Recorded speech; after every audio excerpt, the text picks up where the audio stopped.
Mateus capítulo 13. Tendo Jesus saído de casa naquele dia, estava sentado junto ao mar. E ajuntou-se muita gente ao pé dele, de sorte que, entrando num barco, se assentou, e toda a multidão estava em pé na praia. E falou-lhe de muitas coisas por parábolas, dizendo: Eis que o semeador saiu a semear. E quando semeava, uma parte da semente caiu ao pé do caminho, e vieram as aves e comeram-na.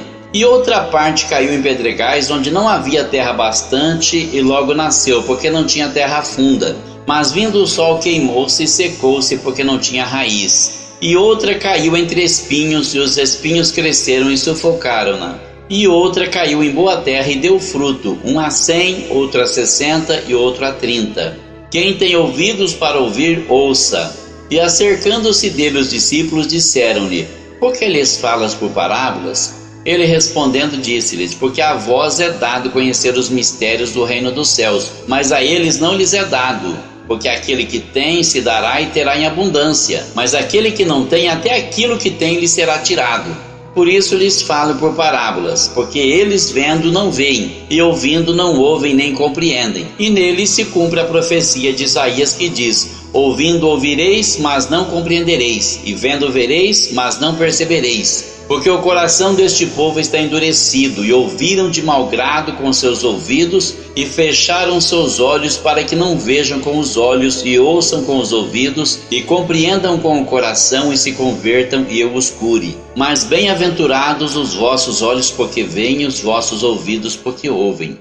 Porque em verdade vos digo que muitos profetas e justos desejaram ver o que vós vedes, e não viram, e ouvir o que vós ouvis, e não ouviram. Escutai, pois, a parábola do semeador.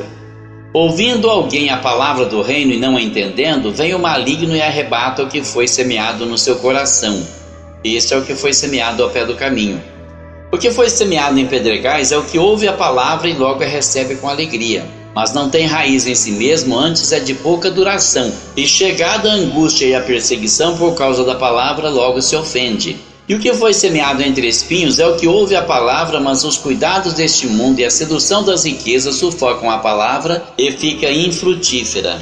Mas o que foi semeado em boa terra é o que ouve e compreende a palavra, e dá fruto, e um produz 100, outro 60 e outro 30.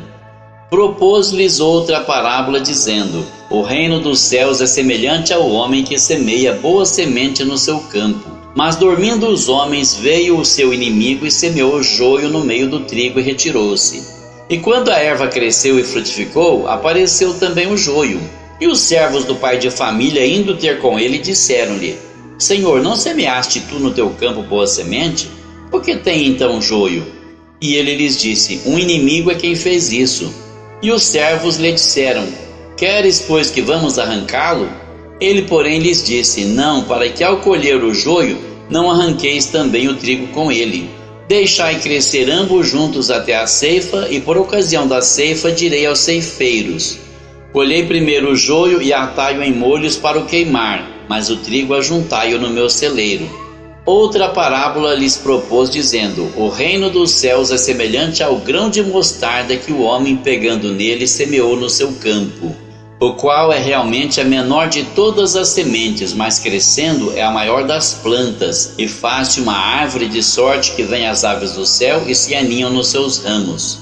Outra parábola lhes disse: O reino dos céus é semelhante ao fermento que uma mulher toma e introduz em 3 medidas de farinha, até que tudo esteja levedado. Tudo isto disse Jesus por parábolas à multidão, e nada lhes falava sem parábolas, para que se cumprisse o que fora dito pelo profeta, que disse: Abrirei em parábolas a minha boca, publicarei coisas ocultas desde a fundação do mundo. Então, tendo despedido a multidão, foi Jesus para casa. E chegaram a pedir os seus discípulos, dizendo: Explica-nos a parábola do joio do campo. E ele respondendo disse-lhes: O que semeia boa semente é o filho do homem. O campo é o mundo, e a boa semente são os filhos do reino, os joios são os filhos do maligno. O inimigo que o semeou é o diabo, e a ceifa é o fim do mundo, e os ceifeiros são os anjos. Assim como o joio é colhido e queimado no fogo, assim será na consumação deste mundo. Mandará o Filho do Homem os seus anjos, e eles colherão do seu reino tudo que causa escândalo e os que cometem iniquidade, e lançá-los-ão na fornalha de fogo. Ali haverá pranto e ranger de dentes. Então os justos resplandecerão como o sol no reino de seu Pai. Quem tem ouvidos para ouvir, ouça. Também o reino dos céus é semelhante a um tesouro escondido num campo, que um homem achou e escondeu. E pelo gozo dele vai, vende tudo quanto tem e compra aquele campo. Outro sim, o reino dos céus é semelhante ao homem negociante que busca boas pérolas. E encontrando uma pérola de grande valor, foi e vendeu tudo quanto tinha e a comprou. Igualmente o reino dos céus é semelhante a uma rede lançada ao mar que apanha toda qualidade de peixes. Estando cheia, a puxam para a praia, e assentando-se apanham para os cestos os bons, os ruins porém lançam fora. Assim será na consumação dos séculos. Virão os anjos e separarão os maus de entre os justos e lançá-los-ão na fornalha de fogo. Ali haverá pranto e ranger de dentes. E disse-lhe Jesus: Entendestes todas estas coisas? Disseram-lhe eles: Sim, Senhor.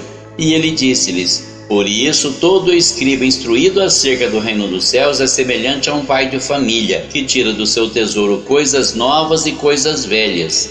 E aconteceu que Jesus, concluindo estas parábolas, se retirou dali, e chegando à sua pátria, ensinava-os na sinagoga deles, de sorte que se maravilharam e diziam: De onde veio a este a sabedoria e estas maravilhas? Não é este o filho do carpinteiro? E não se chama sua mãe Maria e seus irmãos Tiago e José e Simão e Judas? E não estão entre nós todas as suas irmãs? De onde lhe veio, pois, tudo isto? E escandalizavam-se nele. Jesus, porém, lhes disse: Não há profeta sem honra, a não ser na sua pátria e na sua casa. E não fez ali muitas maravilhas por causa da incredulidade deles.